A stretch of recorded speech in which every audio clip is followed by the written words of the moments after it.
Afternoon, everyone. Again, welcome to MSCA's Digital Learning Series. Our session today is Strategies for Implementing Accommodations in Seesaw. You waited for this session and it is now here. So we're delighted to bring this to you. We want to let you know that this presentation is being recorded. We're recording it solely so we can offer this information to other members who are unable to attend live. We will share the link where all our resources are being held at the end of the presentation. I'm delighted to be joined this evening with Evelyn and Kimmy, who again, if you were here last week, you're in again for a treat. So this is session 2. They're not prerequisites of each other, but again, we will have 3 series presented by these 2 presenters. Again, thank you for joining us for MSCA's Digital Learning Series. In the chat box, you will see that they've added the link to the presentation slide deck. So you'll have access to all the information that you see on your screen. So if you want to go ahead and take that, hyperlink that and take that off so you can go to that page, we'll let you do that. Again, welcome. My name is Geraldine Duval. I'm an organizational specialist at MSCA. And one of my primary roles is to support and develop statewide professional development for you and other members across the state. I support both educators and ESPs in your professional development. Another function of my role is to monitor, review educational policies and regulations. I do this so you can have supports for your professional practice as to ensure that policies are in the best interest of students and you as members. I enjoy my job, and you guys, by being here, it's obvious that you believe in your professional practice. One of the core missions of MSCA is to support you in that process. Next slide. MSCA is delighted to join with NEA. We've partnered with NEA to create some of these digital learning series that we've been offering throughout the summer. And NEA's mission is to support the promise of public education to prepare every student to succeed in a diverse and interdependent world. That is exactly the same mission that MSCA has, to support you and your professional practice, to support students and the diverse group of students. So we're delighted to partner with NEA to address your professional needs, and also realize that this is a member benefit right back to you. This is your dollar dues right with you. So again, thank you for joining us tonight for our digital learning series. And I'm going to let Kimmy and Evelyn take it away. You're in great hands for the rest of the afternoon. Again, if you have any questions, you can utilize the chat box to pose your questions, and they will get to you as we move on. Thank you. You're muted, Evelyn. Thank you.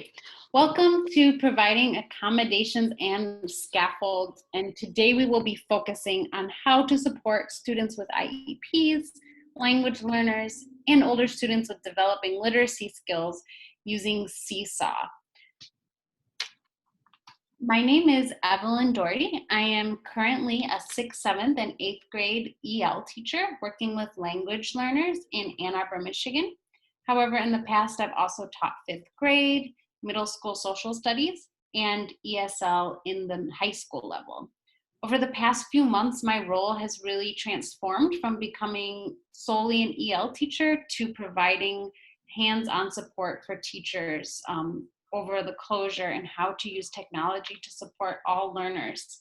Kimmy and I were lucky enough to have been members of a blended learning cohort 4 years ago, where we received a lot of professional development on how to support students in online settings, which we feel very grateful for, because it's really helped us to support each other and support our colleagues during the closure.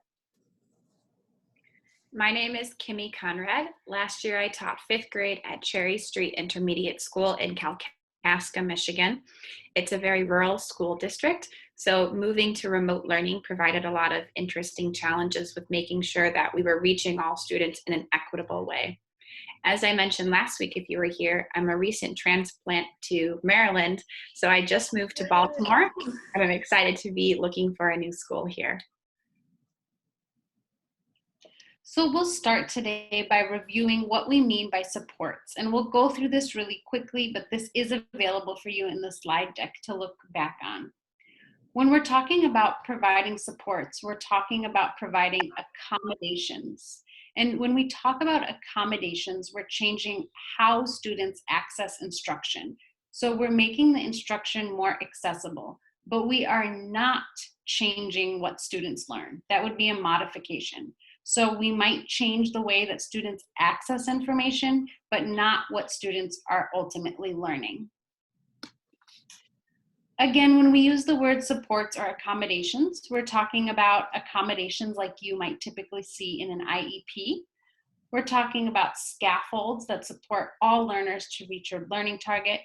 We're talking about PSYOP strategies, which is a set of strategies for supporting English language learners. And we're talking about elements of explicit instruction, which are strategies that support students with exceptionalities, but also all students. But really the important thing to remember is that these are all types of supports, and they all support a wide range of learners to reach the learning target. Here are some of the common supports. I'll let you read through them. And remember that today we'll be talking about how to provide many of these supports using Seesaw.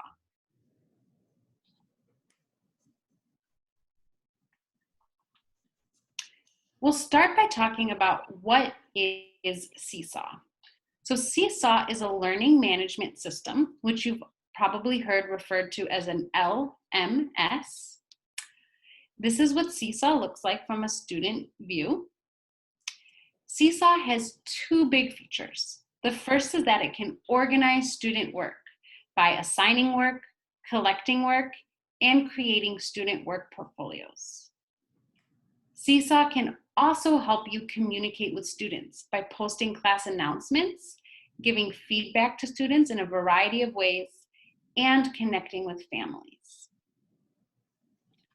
Seesaw is an LMS, remember that's a learning management system for all ages, not just lower elementary. Seesaw is often scapegoated as something that just helps younger kids or something that's a little kiddish, but you'll notice about Seesaw that it looks really similar to a lot of things that older students spend their time on, like Instagram or TikTok. So really, it's a great match for providing accommodations and supports for students of all ages and levels. There's two versions of Seesaw. There's a free version and a paid version, which is called Premium. We'll return back to these at the end of the presentation today, but just for you to know, there are two versions. Oops. So before we get started, we want to know how experienced you are with using Seesaw. In the chat box right now, please rate your experience from 1 to 4. If you're new to Seesaw, you would type a 1, and if you're really confident with Seesaw, you would type a 4. So we'll give you a moment to type that in the chat box. So far, I'm seeing several people are saying that they're brand new to Seesaw. Everyone so far that I'm seeing is saying they're brand new to Seesaw. I'm so glad you're here then. This is exciting. Mm-hmm.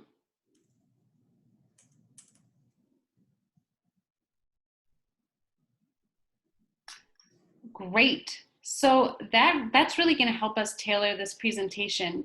I have an add-on question for you. If you could type in the chat box what grade you teach, that will also really help us to customize this presentation to meet your needs.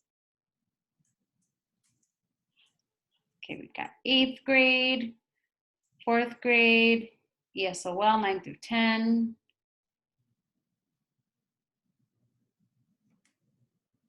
I'm seeing a lot of middle school and high school teachers. Oh no, some other people are posting now saying that they're teaching elementary as well. So we really have a range here with us, but a lot of people, it looks like, teach high school or middle school. Support for elementary teachers. Great. Well, so Typically what we do at this point in the presentation is that if you were rated yourself a 3 or a 4 with Seesaw, like you're pretty confident with it and you've used it before, we would ask you to spend the next 10 minutes exploring one of these documents to learn about some advanced tips and tricks for supporting students with Seesaw. But since most of you, it looks like, are getting started with Seesaw, I would recommend staying tuned for the next 10 minutes for an introduction to Seesaw.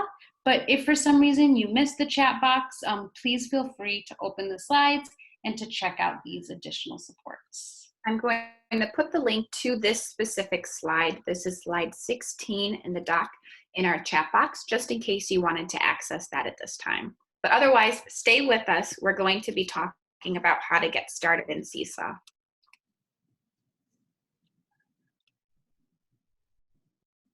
So let's talk about getting started. The first thing that you'll need to do as a teacher is create a Seesaw account. I'm going to be talking about using the free account for right now, but again, if you'd like to talk more about the premium account when we get to the end, we can do that. So you're going to go to web.seesaw.me, and that's going to take you to a page that looks just like the screen in front of you. You're going to click sign up for free. There are 2 different locations where you can do this. Either one is going to take you to the exact same place. Go forward one. When you click on one of those, a pop-up's going to come up and you're going to have 3 choices. I'm a teacher, I'm a student, I'm a family member. Go ahead and choose I'm a teacher. And then this can be a little bit confusing for teachers sometimes. It's going to allow you to either fill in several fields, or you can click on Teacher Sign Up with Google. I like using Teacher Sign Up with Google because then it syncs to my Google Drive. So if I want to post a PDF of, say, a Google Doc that I have, or if I want to connect to a Google form that I have, it makes it that much easier. There's also going to be an option later on for you to connect to your Google Classroom to roster your students if you wanted to. So again, I recommend connecting with Google, but it's totally up to you. Next slide. All right, once you have created an account for yourself, you're going to get a blank page like this. You'll notice on mine, I have the option to restore an archived class. That's because I archived my classes so I could make this blank page. Yours will only have the option to create a new class. So you're going to click Create a New Class. It's going to ask you for a few details about your class. This is where, if you wanted to, you could connect to your Google Classroom in order to get your students from that class and to get your class information. I usually just start from scratch from this point. So you'll type in a name for your class and the grade that you teach. Know that you can change these details later, so you can go through, type them in quickly, and come back and later on revise this. Quick note too, so you saw Evelyn clicked where it said create a new class. You can also click in the upper left-hand corner and click that plus to create a new class. The reason you have this option in the upper left-hand corner is because you can have multiple classes in Seesaw, so that way you could have multiple, oh sorry, that's fine. You could have multiple sections of something. So if you wanted to do guided reading groups, you could create multiple groups for your guided reading groups. If you supported different classes as a teacher, you could create different classes to support. But they'll take you to the same place. Next thing you'll work on doing is personalizing your Seesaw class. So if you click on your initials, mine says MC because my title is Ms. Conrad's class, so it's the MC for Ms. Conrad. It's going to give you the option, go ahead and click next, the option to change your picture. You can also upload an image just to help personalize it. You can also click on the wrench in the upper right-hand corner, and that's going to allow you to change class details like you see in front of you. That's where you can change the age group of your class. You can add teachers to your class. You could change the students in your class. So that wrench is going to be very helpful in setting up a new group. Next, you'll want to work on adding students to your Seesaw class. Now, there are 2 main ways that you can do this. And if you look at Seesaw's tutorials later on, you'll notice that they tend to talk about one as being for lower elementary and the other one being for older students probably in 4th grade or above. The reason they make this distinction is that one method is going to have a picture that students can take a QR code picture of with like an iPad or an easy device like that. The other one, students are going to have to connect through their email. So you'll just have to think, do I have students who are able to remember their email login information? If you do, then you might choose the one with going through email. So you get to both of these ways of adding in students in the same fashion. You're going to click on the wrench again to open up your class settings. Click on the plus students to add students. When you click on that, a new pop-up is going to come up. This is where you have to make a choice about how you want students to sign into your class. So the first method you can choose is you're going to select yes, and then you're going to select email students with instructions to get an email body that you can copy and send out to students. Quick note though, for this one, it doesn't send the email. You still have to copy and paste the email that it's going to give you and paste it into an email to send to your students. What it's going to tell them is that they should follow the link. They're going to sync it with their Google Gmail account, and then they're going to have this 8-letter code that they're going to type in. So this is the way that Seesaw recommends older students sign in, because there are multiple steps in it and students have to know how to access their Gmail accounts. The other option for students signing up for signing up for Seesaw is that when you go to the plus students, instead of saying yes, you want to connect to Gmail, you want to send an email, you're going to click no. When you select no, it's going to ask you whether your students typically use one-to-one devices or if they're using shared devices.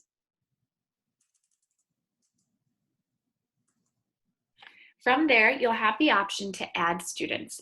You can always go back through and add in more students, so it's not a big deal if you don't add everybody right at this time. When you add students, it's going to generate a list of students for them to go through and to select from. And here's what I mean by that. Go forward one more. So it's going to give you something that you can print out so students can access your Seesaw account without having to check their email. It's going to print out this QR code, and it's going to have a text code underneath. So what I did in my classroom is I laminated this QR code, I put it up on the wall, and then when my students needed to access their Seesaw accounts, they went over with their iPads, scanned the QR code, and it let them straight into Seesaw. The reason you typed in the student names is because when they scan that code, they're going to go through a list of names and they'll pick their name to add on to their account. A nice thing about that too is you can use shared devices. So then if you had just a couple of iPads or a couple of Chromebooks, you would take a picture of that QR code, and again, they'd go through and find their name. So it's okay that they don't have their own device for that. So let's look now how this is going to look for students who are going through this process. So when you go to sign in as a student, again, you're going to go to web.seesaw.me, and students are going to press sign in or log in. Then they're going to select I'm a student. Now they've got those two choices that Kimmy was talking about, depending on how you've chosen to invite them. One is that they might be entering their text code here, or if you gave them the scan codes, they would be scanning their code here, and they'll need that QR code printed. After that, students will select their name from a class list. Something I want to mention, you might have seen that there's an I'm a family member option. You're going to use this option if you choose to use the app version, or if you want to invite families to Seesaw as well. So the version that we've been looking at so far, this is the web version. So this is how you would interact with it as a teacher on a laptop, a computer, a Chromebook, or how students would interact on a Chromebook. If you are using an iPad, however, you're going to be downloading the Seesaw app instead. It's going to look the exact same when you go to log on to it, but I want to make sure that you know the distinction between the two apps that are available. The class app that Evelyn's mouse is moving around right now is for teachers and students. Teachers will use the class app to find or create activities to share with students. Students are also going to use the class app, and this is going to allow them to take pictures, draw, record videos, or more to capture their learning in a portfolio. Families, however, are going to use a separate app. If they use the website, they're just going to click I'm a family member. But if they're using the app feature, like they want to use it on their phone, they're going to download the app Seesaw Family. This is going to allow them to see their students' work as it's posted. They can leave comments and they can leave encouraging notes too. So just something to note that, again, if you're using the web-based version of it, it's going to give you all three of those options. But if you're using the app, just be cognizant of choosing between the class or the family version.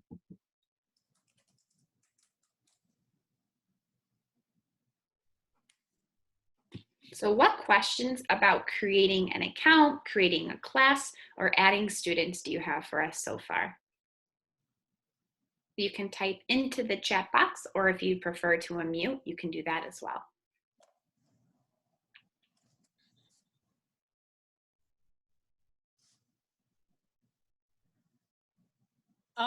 I know this.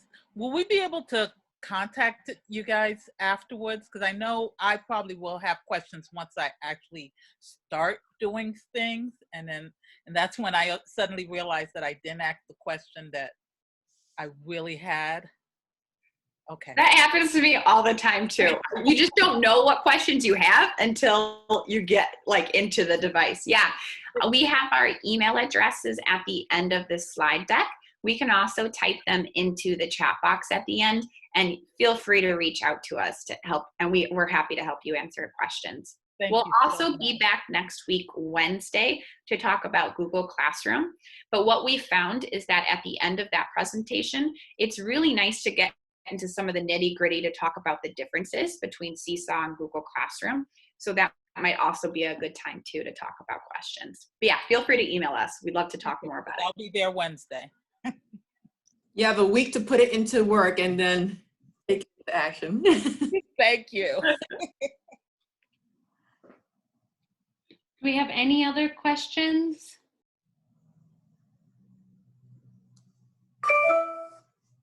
We'll go on for now then, but if you think of any other questions, we'll have time for questions at the end. So please make sure to bring those out. So now that you know how to get started, how to create your Seesaw account and add students, let's talk about how you post content in Seesaw. So when you're going to assign an assignment, we call them activities in Seesaw.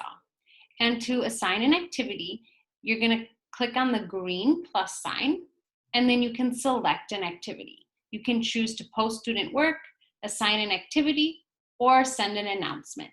If you're trying to show a student activity, you want to click on Assign Activity. Next, you'll notice that you have a Library tab, and that will save your projects that you've done with before. So for your first assignment, you won't have any, but you can reuse old assignments. There's also so you can click in My Library, and if you need to create a new activity, you'll do Create New Activity. You can also click on the Community button, which is really cool because lots of other teachers have posted assignments that you can use that are all ready to go. So if you're just getting started, that's a really nice on-ramp. Now that you have selected Assign Activity, you need to give it a name, type the instructions, and then press Save. So name, instructions, save. In a moment, we'll talk about how you can add voice instructions or add videos. We'll talk about that in more of the advanced portion later. So after you've clicked this and pressed Save, you'll want to click the Assign button, this lime green button. And it's going to pop up with an option of all of the students that in your class. Kimmy's going to tell you a little bit more about how you can differentiate with this piece. I believe we have that later on in our support, so let's come back to that one in just a little bit. So again, you can assign it to your students and you'll assign to your class, or you could assign to more than one class. Let's look at the student view again. So we've just talked about how you post an assignment, and we'll go into more of the specifics about how to support students with those assignments. But let's see what it looks like from a student view. So from a student view, they'll see your activity like this. If they go to the Activities tab, you'll notice there's Journal, Inbox, Skills. They have to click on Activities. Then your activities will show up over here, and they click Add Response. Over here, they have a selection of tools that they can use to respond. If they click on the T, they can add text that will go directly over the image. And then they'll click on the check mark to turn it in. They can also click on the recording microphone option if they want to record their voice, or if they want to send a picture, they can click here and it will allow them to send a picture. So those are their options for responding to this activity. What questions? What questions do you have about creating activities for students? Again, we'll get into talking about some of the supports that you can apply to the activities, but first we want to make sure to take it slow and talk about general questions you have for creating activities.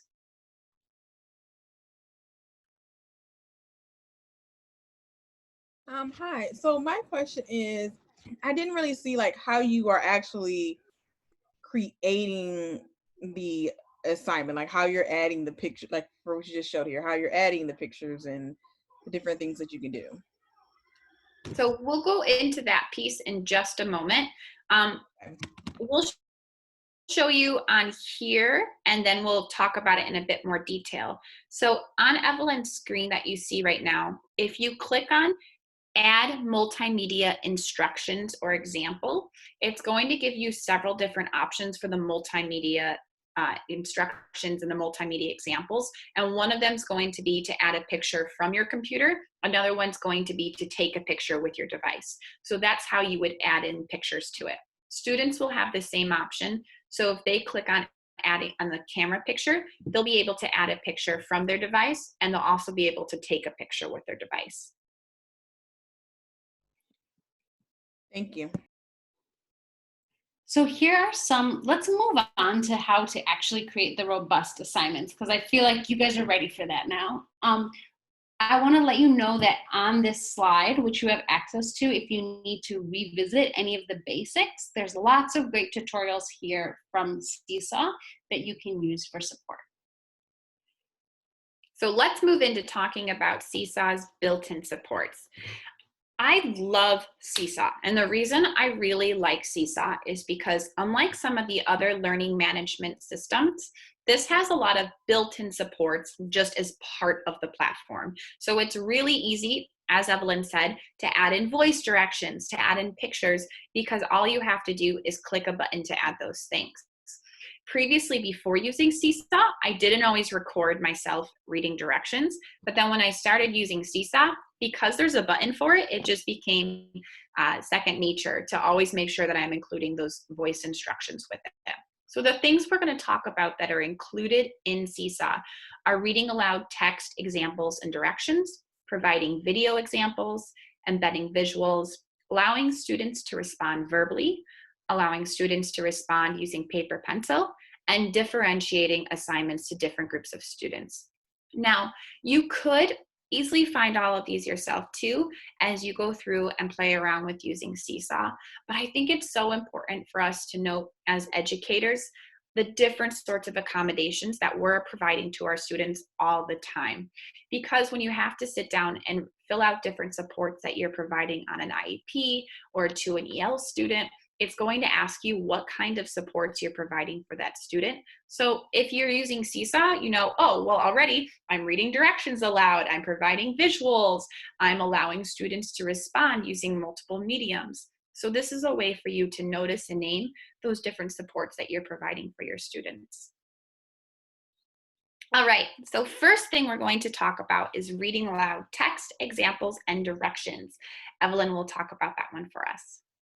So we talked about how to create a new activity by clicking New Activity.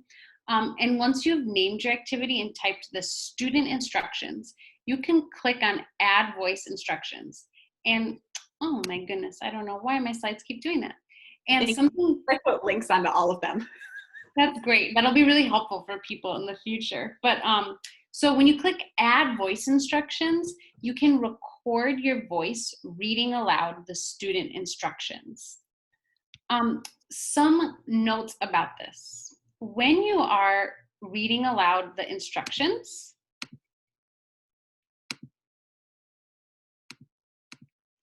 sorry about that.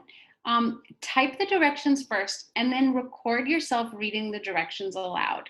It's really tempting to kind of ad-lib on them or add lots of, you know, like, hey guys, or after that, or next, or ums, or uhs, but it'll really be helpful for students if you can read exactly what you've written, because it will help them follow along, and it will also help you keep your directions short and concise, which is another important accommodation. Note that each activity only allows for one recording. So if you're not happy with it, you can do it again, but you can only attach one recording. But you can attach a screencast, or you can use a different assignment if you have multiple recordings. And we really recommend thinking about making if it's a longer assignment, separating it to chunk the work, which is another important accommodation for lots of students. So again, voice recording, you click Add Voice Instructions and you record within the app. It really couldn't be easier. The next thing we want to talk about is providing video examples and embedding visuals. So this gets to that previous question that was just asked. You're going to click Add Multimedia Instructions or Example. And just as you would expect, it's going to give you a host of different choices for multimedia. So you can choose to take a photo with your device. So if, for example, you are organizing coins into different piles and you want students to look at the way that you've organized the coins, you can use your device to take a picture of the thing in front of you. You can also upload, and you can choose to upload a picture from your computer, but you can also upload from Google Drive, and I think that's important to note. You can take a video. That would be a video perhaps of you explaining something right in front of you. If you wanted to upload a video from the internet, you would choose the upload option rather than the video option. Finally, you can also attach a link. So if you have another website that you'd like students to look at, this is where you'd attach the link for that.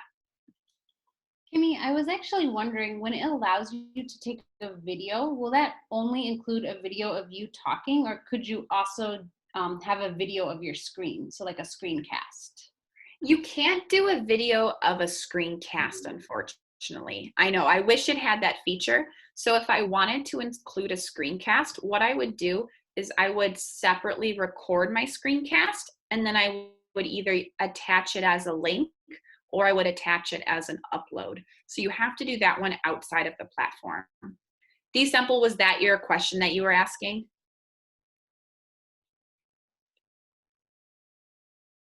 I think D-Simple, I think you're asking, like, can you show Seesaw in Google Meet?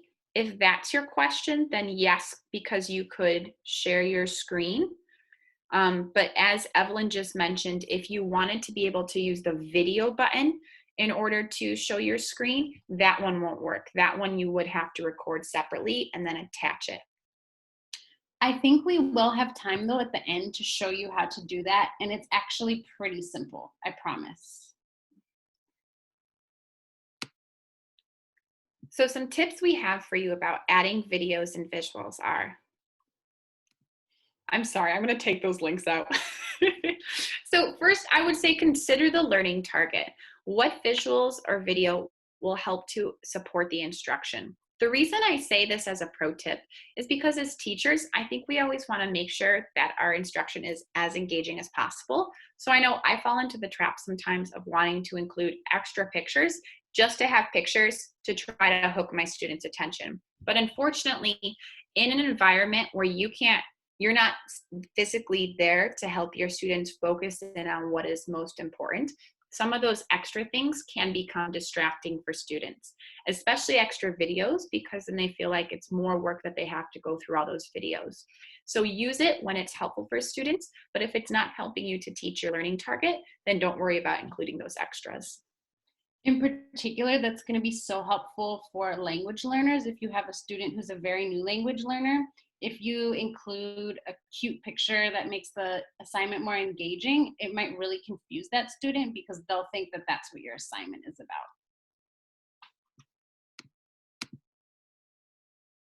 Next, the thing I want to talk about is if you like teaching with a whiteboard, using that video feature can be a great way to attach a whiteboard lesson to your activity. So what you would do is just hold your whiteboard up on the side. This will allow you to record the teaching that you're doing, and then you can attach that as a video. Finally, think about using the model of guided release to structure your practice. So it's hard to see here, but in this orange box, I've included a video of myself talking through, like thinking aloud in an assignment. So what a student can do then is they can listen to me talk about how I would solve it. Then I've got some done, I like to call it like Dora the Explorer style, where I think through again my answers, but instead of immediately saying the answer, I go, what do you think?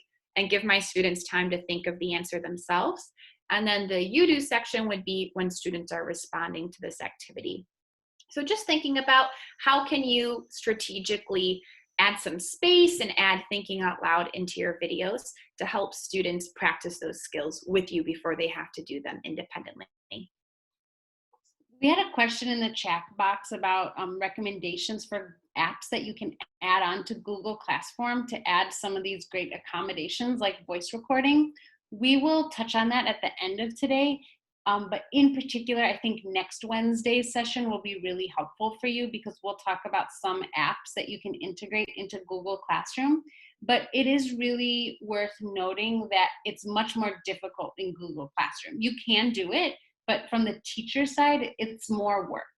So again, Kimmy and I have both used Google Classroom, and you can do it. We do it with our students, but it is an extra step or workaround. Whereas with Seesaw, all these accommodations are built right in. And as we mentioned before, our whole webinar next week will be focused on Google Classroom. So that'll be a great time for us to deep dive into how to make Google Classroom more robust for your students. Thank you. Yeah. The next accommodation that you are automatically providing if you're using Seesaw is that you're allowing students to respond both verbally or with paper and pencil, in addition to typing or responding digitally.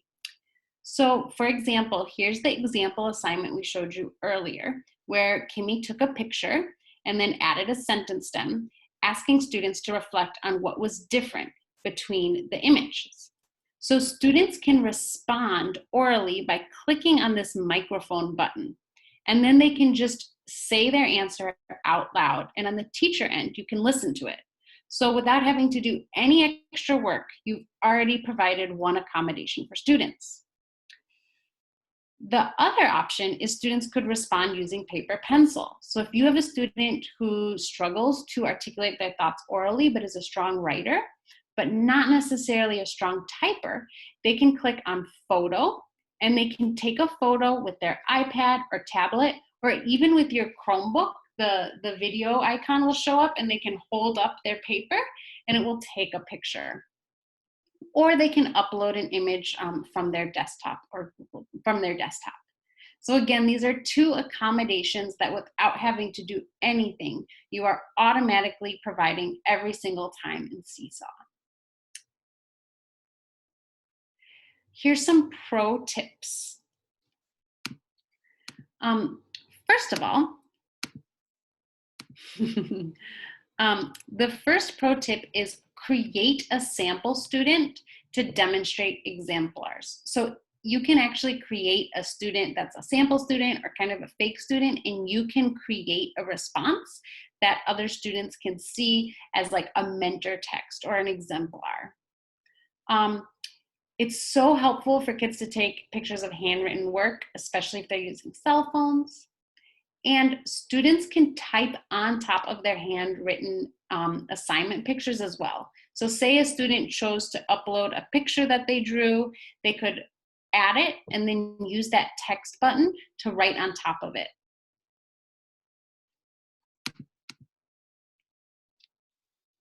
The next thing we want to talk about is differentiating assignments for students. So after you save the activity that you're making for students, it's going to ask you to assign your activity. When you click assign, a box is going to come up and you're going to be allowed to select students. You can also select folders and skills. On the example right here, you see just one student because I made it with an example account, so I only had one student in that account, but you would have all of your students in your class. So you can go through and you can check, you can keep all of them checked, but you can also uncheck students in case you want to discreetly send a different assignment to one of your students. This can be so helpful if you have some students in your room with exceptionalities, because then you can send them a different activity without having to make it obvious that you're sending them that alternate activity. Another thing that you can do, if you click on folders, it's going to show you the screen to the left where you can edit the students in your class. You can also create folders for students. I liked using this for guided reading or guided math groups because then I could have all of my students in my class, but I could make folders for these subject areas in order to have smaller groups and easily send them activities. I want to make a quick note about this skills button on here. So the skills, this is one of the features that's only part of the paid premium account. And on this next slide, I have both a link and a chart that goes through some of those differences. So we mentioned that we talk about this a bit more at the end, and I want to bring it up right here. So personally, I've only ever used the free version, and I have loved the free version.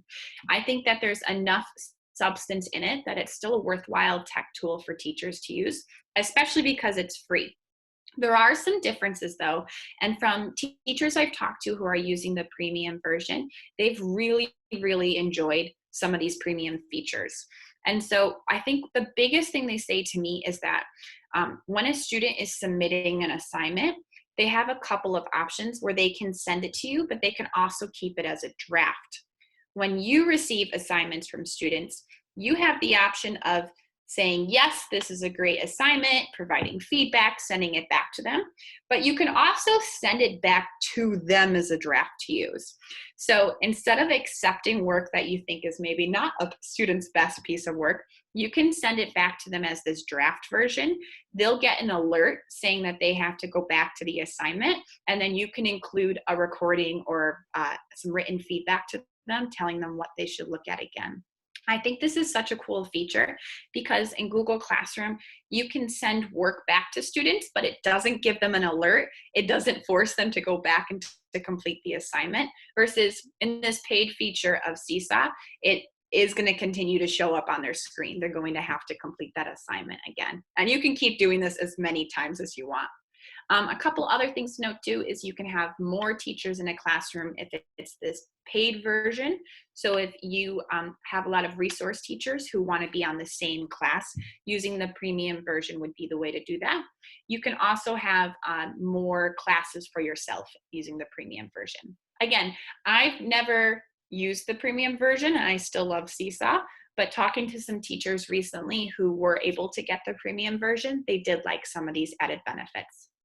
If you want to know more about this premium version, you can go back into the slide, and this one has a link attached to it, so you'll be able to look up all of this information. So far we've discussed how all of these accommodations and supports are inherent in Seesaw. There's nothing on your end that you really need to do to provide them. Do we have any questions about the supports that are included within Seesaw before we move on to some supports that are very, very easy to provide using Seesaw, but aren't just automatically included?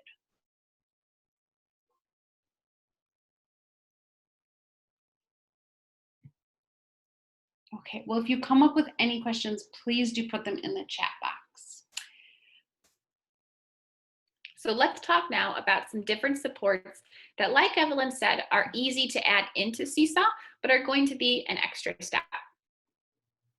So we have two main ones we want to talk about today, and that's providing graphic organizers for helping students to organize their responses, and also providing language supports.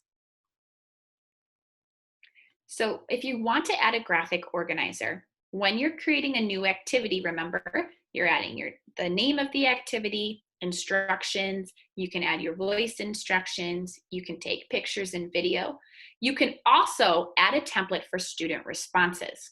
When you click to add a template for student responses, it's going to create a PDF file essentially that students can write on top of, take a picture of, they can record themselves over it. All of those same things that we saw before, they're going to be able to apply those to that PDF template.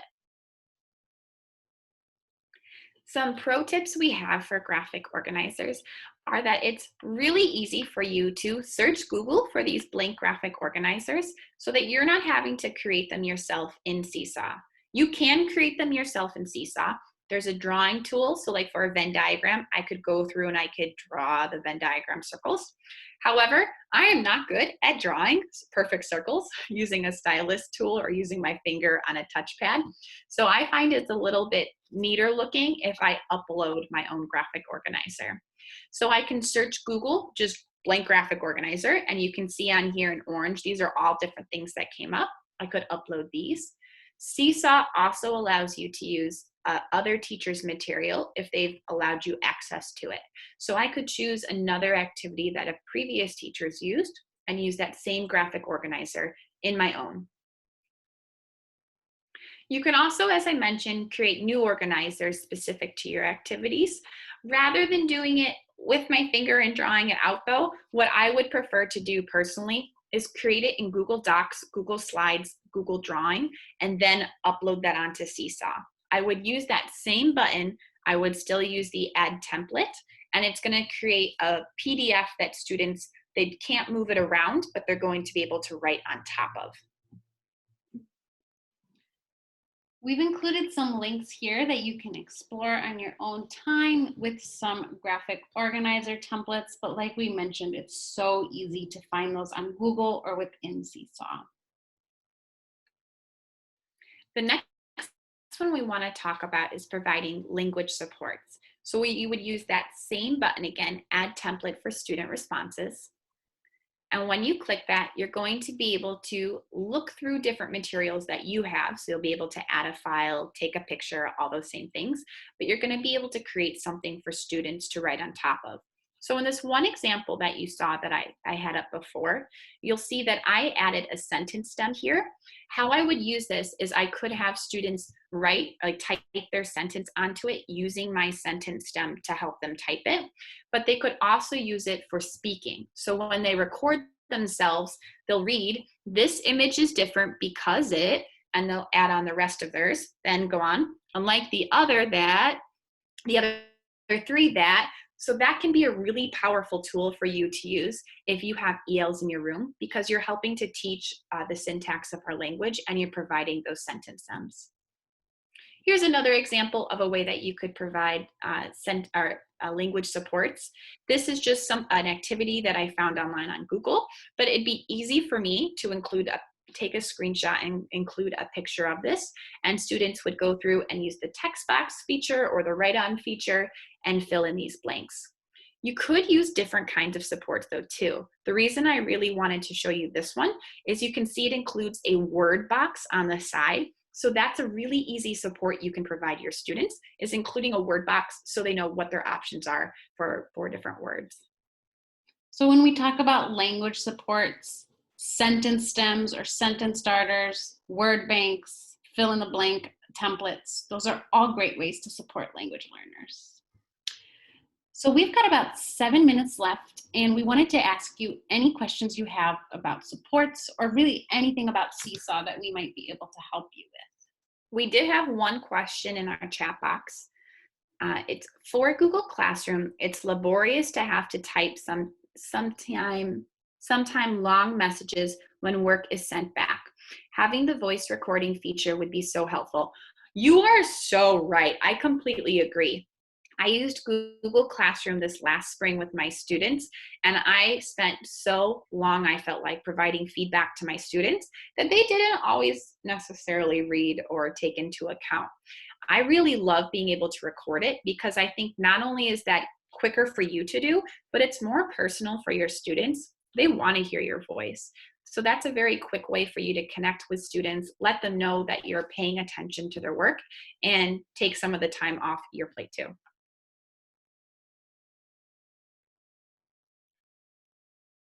Any other questions for us?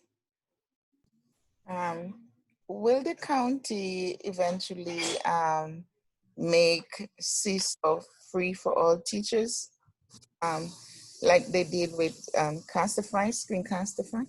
I really doubt it. I mean, there is a free version that is available to everyone, but if the question is, will they make premium available for free? I think they probably would have done it already, is my guess, if they were going to, unfortunately. Mm-hmm. But like That's Kimmy a good said, question. there's so much you can provide with the free version. Yeah, as somebody using the free version, I never felt inhibited by getting those messages saying like, oh, you have to get the premium version for this. I felt like there was enough substance for it still to be a worthwhile resource for me to use in my room.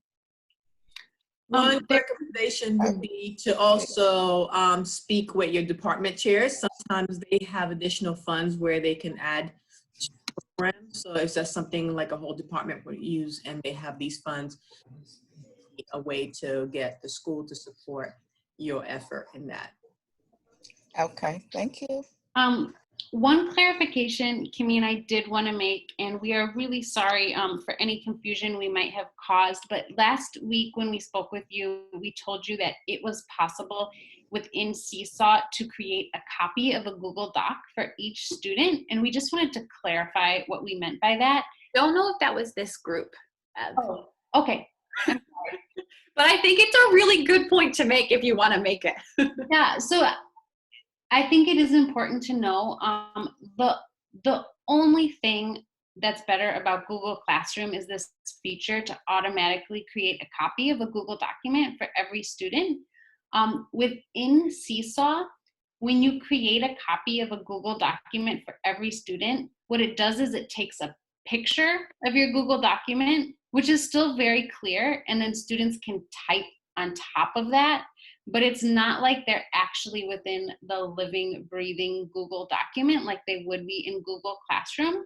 There are definitely some workarounds you can do to have students create a Google Doc and share it with you on Seesaw, but I think it just is worth noting that that is one area where Seesaw is not as strong as Google Classroom, but it's really the only area, but something to be aware of. A lot of times we hear that Seesaw is used for lower elementary, and we think that that's really the only distinction that we can find where it might not be as beneficial in like a middle and especially a high school setting. If, however, you are a language teacher, you provide any sort of like special education support to students, if you're a special teacher, I think that Seesaw is still going to be a better fit for your classroom to be using because it has all those built-in accommodations right in its system. But if you are someone who wants your students to be typing, say, 5-paragraph essay and you want to be able to provide the Google Doc for them and have them type directly on that Google Doc, then Google Classroom would be a better fit. And we can look at that some more next week as well. Okay, so it is 6:28, or depending on, no, you guys are in the same time zone as us. So it is 6:28, and we want to be mindful of your time. However, Kimmy and I are going to stay on if you have any additional questions. In this slide deck, which we've shared with you, we have our emails. Please feel free to reach out if you get started, like you were mentioning, Dominique, if you get started and you're like, oh, this was a question I should have asked, please reach out. We're really, really happy to help. We do have a webinar next Wednesday, which we really hope that you'll attend if you think that Google Classroom might be a better fit for you, or if you want to do more word processing, and we'll talk about how to provide some of these supports in Google Classroom. We are going to send out the exit ticket. Please fill it out before you leave. And did you have anything else that you wanted to add on, Geraldine? I do. I'm going to stress again, if you are in the session, we really would love your feedback. So please take a look at that link, which first link on the screen that you see right now, complete that. If you attended last week and you didn't get a chance to complete it, you can still use that you see here, but you'll just enter last week's date and submit that twice. So you'll do it for today with today's session title and date, and then you can close out and then redo that same link for last week. We really value your feedback, and that helps us know how to continue supporting your effort. As we mentioned, MSCA's Center for Professional Learning is delighted to offer this professional development, because one of the primary missions of MSCA is to elevate the profession by providing quality public education for all students. And you guys are who makes that possible. So we want to provide as much support as you and provide you your member benefit back to you. The second link that you see on the screen right now is a link to all our digital learning series for 2020. So if you missed any session, you're like, oh my God, I just found out about this, these are great. No worries, you can go back and you will have access to all the webinars that we've done so far this summer. They are posted in about a 2-week span. So tonight's session will take about 2 weeks to upload, but you'll have all the slide decks and all the links so that you can take your time. In addition to this one, even though you had access to it when you signed on, you can go back and view that. And you will see that, as I mentioned, Kimmy and Evelyn also gave you some other hyperlinks that you can take the time to kind of peruse and get a little bit into the Seesaw application to see how that works, to get some of your questions a little bit more specific. Again, I want to thank you for joining us this evening. We have, again, one more session of the digital learning series planned out next Wednesday, July 8th at 5:30. We will take a 1-week break, and we will have another session that is not advertised on this page. It's our racial justice platform. We're going to do a session on how to be an anti-racist educator, and that's going to be Wednesday, July 22nd, and it's going to be 1 hour earlier than usual, so it will be at 4:30. So again, if you want more information, my email was in the second slide deck, so please reach out, and you will also see that information advertised on that same digital learning series section. So again, thank you for joining us. We'll see if there's any additional questions, and then we'll be signing off in about a minute. I'm seeing that the exit ticket isn't working. I'm gonna paste the long version again.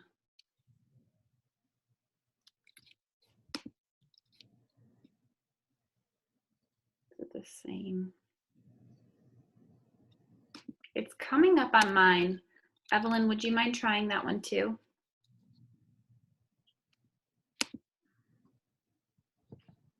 Oh, that's interesting.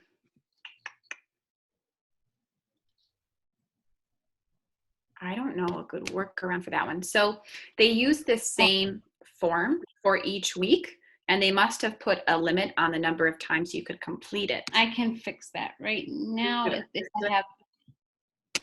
I have edit access. Thank you for letting us know. Settings, limit to 1 response, save. All right, I will refresh this and repost the link in case it changes it. I don't think it will change it though. I think you'll be able to use that same link. Thanks for the question. All right, give that a try again. Thank you. Your feedback is so appreciated for this course.